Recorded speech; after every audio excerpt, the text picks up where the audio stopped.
3 বছরের জন্মদিনের দিন তার খুব জ্বর।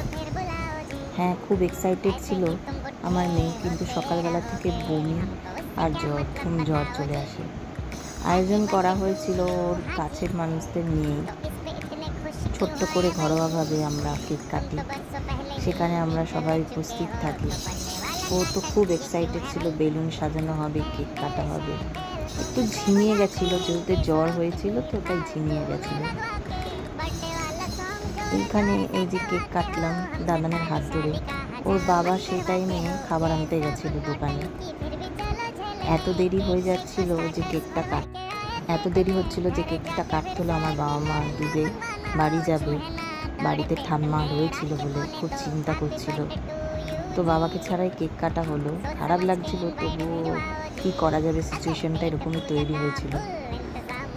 আর